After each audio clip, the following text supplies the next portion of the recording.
دنیا میں 4 طرح کے لوگ ہیں. ایک وہ ہیں جو اچھے ہیں لیکن اچھائی کرنے میں بھی برے ہیں تو اچھے لیکن اچھائی کرنے میں بھی برے ہیں. مثال کے طور پہ آپ ایک مومن سے قرضہ لینے گئے, اس نے پیسے تو دیے آپ کو, لیکن آپ کو اتنے تانے دیے کہ آپ نے کہا پھر کبھی مر بھی جاؤں میں اس سے قرضہ نہیں لوں گا. یہ ہے تو اچھا لیکن اچھائی میں برا کر رہا ہے. صدقہ دیتا ہے لیکن غریبوں کو ذلیل کرتا ہے, مدد کرتا ہے لیکن ذلیل کر کے مدد کرتا ہے, انہیں خفت میں لا کر ان کی مدد کرتا ہے. مولا فرماتے ہیں اچھائی کر رہا ہے لیکن اچھائی میں برا ہے. دوسرا طبقہ وہ ہے جو اچھا ہے لیکن اپنی اچھائی میں اعلیٰ ترین ہے, جیسے علی مرتضیٰ تھے. راتوں کو غریبوں میں میرے مولا کھانا تقسیم کرتے ہیں. یہ عجیب بات ہے نا, اتنے سال سے 25 سال سے علی یتیموں کو کھانا دے رہے ہیں, یتیموں کو پتہ تک نہ چلا دینے والا کون ہے. 3 راتیں گزری, جب دروازے پہ کھانا نہیں آیا پھر یتیموں کو پتہ چلا رات کے اندھیروں میں کھانا دینے والا ہمارا مولا علی مرتضیٰ. فقیر ہے, مولا اپنے ہاتھوں سے کھانا کھلاتے ہیں, کبھی اس کا سر دباتے ہیں, کبھی اس کے بازو دباتے ہیں. 3 دن گزر گئے, رو کے کہتا ہے میرا دوست کہاں ہے. حسن نے کہا کون سا دوست؟ کا روزانہ آتا تھا, اپنے ہاتھوں سے کھانا کھلاتا تھا, یہ نابینا تھا دیکھ نہیں سکتا تھا, اپنے ہاتھوں سے سر دباتا تھا, جب تک مجھے نیند نہیں آتی تھی تب تک نہیں جاتا تھا. بہت پوچھا تو کون ہے؟ کہتا ہے نام جان کے کیا کرو گے, بس اتنا جان لو تو میرا دوست ہے, میں تیرا دوست. یہ ہے اچھائی سے اچھائی کرنا. ایک شخص مدینے میں آیا, لوگوں سے پوچھا اس مدینے میں سب سے بڑے کریم کا گھر کہاں ہے؟ ورنہ کریم تو اہل بیت میں حسن ابن علی تھے, مولا شہید ہو چکے تھے. لوگوں نے کہا حسین کے گھر چلا جا, یہ کریم گھرانہ ہے. کہتا ہے میں اس گھر پہ آیا, دروازے پہ دستک دی, امام حسین باہر نکلے. اس نے مولا کی فضیلت میں شعر پڑھنا شروع کیے.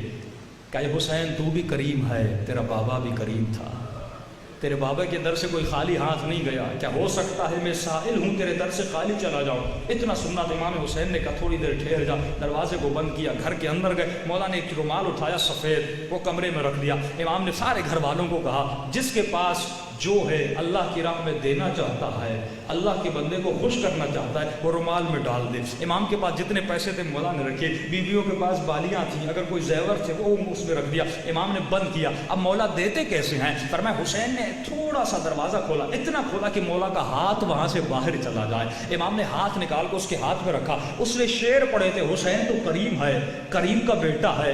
امام نے فرمایا ہاں میں کریم ہوں لیکن مجھے معاف کرنا اگر یہ تیرے لیے کم ہو. حسین معذرت چاہتے ہیں. اتنا کہنا تھا وہ زار و قطار رونے لگا. کہتے کتنے آپ کریم ہیں, یہ میں نے جتنا مانگا تھا اس سے بھی زیادہ ہے.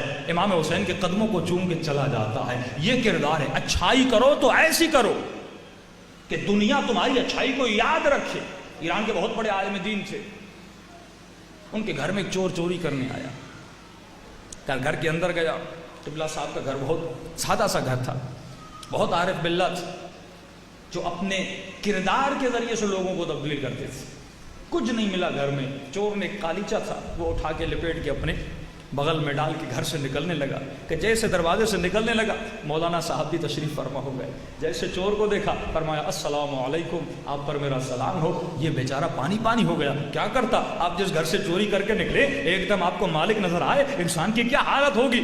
کہ آپ بہت اچھے وقت پہ آپ تشریف لائے ہیں, میں ابھی نماز پڑھ کے آیا ہوں, اندر گھر میں آئیے, ہم آپ کو چائے پلاتے ہیں, پانی پلاتے ہیں. یہ بیچارہ کچھ بھی نہیں کہہ سکا. ان کو اندر لے گئے, کھانا کھلایا, پانی پلایا, ذرہ برابر بھی محسوس نہیں کروایا کہ آپ نے چوری کیا ہے. ایک مرتبہ جیسے وقت گزرا, کہا اے جوان اگر آپ کو کھانے کی بھوک لگی ہو تو میرے گھر میں رہیے, دوپہر کا کھانا بھی میں آپ کو کھلانے کے لیے تیار ہوں. یہ جوان شرمندہ ہوتا ہے, کہتا نہیں قبلہ بس مجھے جانا ہے, مجھے جانے دیجیے. کہتے ٹھیک ہے تمہیں جانا ہے تو چلے جاؤ. جیسے یہ جوان اٹھتا ہے, قبلہ صاحب کہتے ہیں اب یہ قالیچہ میرے کسی کام کا نہیں ہے, اے جوان لگتا ہے تمہارے کام کا ہے, اس قالیچے کو لے جاؤ. کہتا نہیں قبلہ مجھے ضرورت نہیں ہے. یہ جیسے گھر سے باہر نکلتا ہے, مولانا قالیچہ لے کے اس کے پیچھے دوڑتے ہوئے جاتے ہیں اور اس کے ہاتھوں میں قالیچہ تھماتے ہیں. بس ایک جملہ کہتے ہیں, کہتے اے جوان علی والے بن جاؤ, علی کے کردار پر چلنا شروع کر دو. یہ وہ کردار ہے جو انسان کی نیکیوں کو بڑھاتا ہے. فرمایا اس دن کے بعد یہ چور ایسا مرید بنا, ایسا متقی بنا کہ روزانہ ان علامہ صاحب کے دروازے پر آتا تھا. اس سے بڑا شہر میں کوئی متقی بن نہیں سکا. بولا فرماتے اچھائی کرو تو ایسی کرو دنیا یاد کرے.